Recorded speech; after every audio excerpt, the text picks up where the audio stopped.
Hello guys, this video aims to give you insight on how you can quickly remove this risky software and any risky software from your Mac.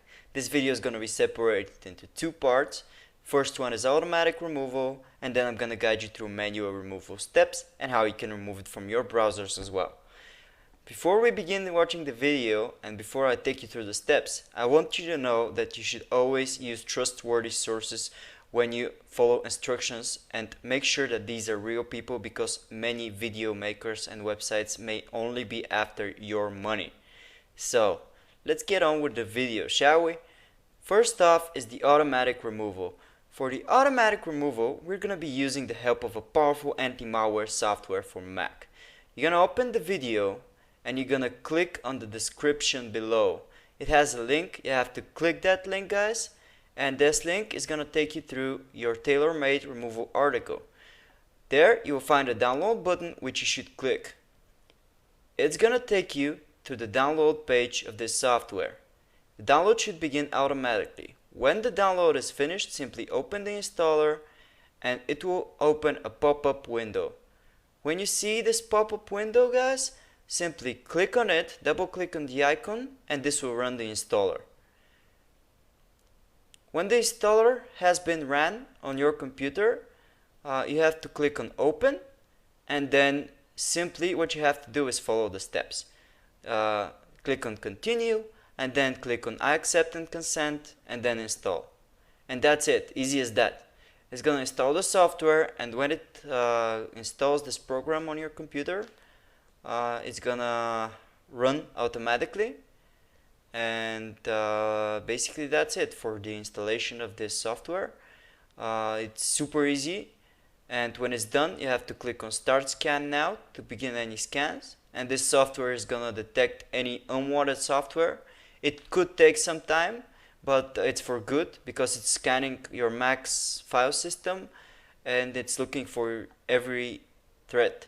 And when it's done, you gotta click on next and click on select all objects and proceed. For this video I'm just clicked on ignore, just to show you that it removes malware, and then you can select which unwanted software you want to specifically remediate. And as you can see here, it says issues remediated, and then you click on finish, and that's it, guys, you're done. That's how you work with this program, and it can help you to remove this software automatically. For the manual removal process, I'm gonna take you through how you can remove this software from the applications. First you click on go, and then you go to applications, and then you're gonna find any apps, and then you're gonna drag them to your bin. That's it. Any apps that are suspicious should go this way.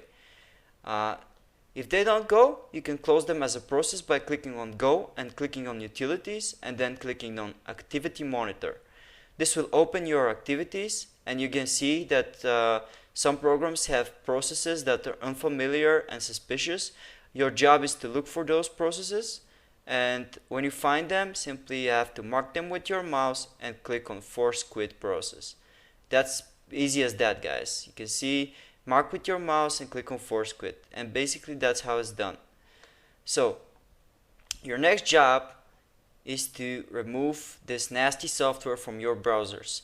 To do that, for Google Chrome, you're going to open Chrome and you're going to type in the address bar Chrome/settings/ clear browser data, and it's going to open the clear browser data on Chrome. And when it does that, you're going to go to all time, you're going to select all time, and you're going to select everything except passwords. Do not tick passwords, and then click on clear data, and basically that will clear any cookies, any trackers that may be tracking you, any browser hijackers, and so on. Then you're going to remove any extensions by clicking on more tools and extensions. This will open the extensions, and you can select any extensions that are suspicious and remove them by clicking on remove. And it is easy as that to clean Google Chrome. The next browser I'm going to show you is Safari browser. You're going to open Safari, and you're going to swipe on the Safari drop down menu, and you're going to click on Safari, and then we're going to click on preferences, and then you see the home page, and you see that here it's changed. You're going to set it to the current page, or set it to any page you would like it to be. Then you click on search, and this will allow you to change your search back to your default search, and then click on extensions and click on uninstall on any extension that you find unfamiliar or suspicious. It's going to take you to the applications where you can once again drag it to your bin. And that's how you clean up Safari basically. Oh yeah, it's going to ask you to type password, which is an administrative action, and that's it. For Mozilla Firefox, you're going to open Firefox and you're going to go to the top right corner, click on the drop down menu and click on add-ons. This is going to open the Firefox add-ons. You're going to see there some suspicious extensions. You simply can disable them, and then you can remove them by clicking on the three dots and remove. It's as easy as that, and this is how you get rid of suspicious extensions that show ads. Then you're going to go and refresh Firefox by typing about _support and hitting enter. This will open the support window, and then you will locate a button called refresh Firefox, which you have to click, and then you have to click on refresh Firefox again, and this is gonna refresh Firefox. As you can see here, it takes a bit of time to do, and when it's done, Firefox will open a window and say success, or say you're running the latest version of Firefox like it's shown here. And basically that's it. You say congratulations and so on, and that's it for Firefox basically, guys. The next browser I'm gonna take you through is Microsoft Edge. You're gonna do is open Edge browser, and just like Chrome, you're gonna type Edge / and then / settings and then / clear browser data, which is gonna open a very similar menu because Edge is based on Chrome. And then you're gonna click on all time, and you're gonna tick everything, of course, except passwords, because if you've saved any passwords, they're gonna be gone if you tick it. And then you're gonna click on clear now. And basically that takes care of Edge. Next up is Opera.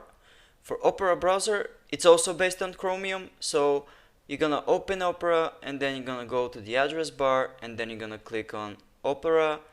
You're gonna type Opera, settings, and then clear browser data. It's gonna open a very similar to Edge and Chrome menu, in which you're gonna basically select at first advanced, and then select all time. After that, tick on absolutely everything, and then clear data. Remember guys, don't tick passwords. It's not a good idea unless you don't care. And basically that's it, guys. Thank you for watching. Subscribe if you like this video, hit the like button, and comment. Make sure to respond very fast, so ask us any questions you'd like. Thank you for watching, guys.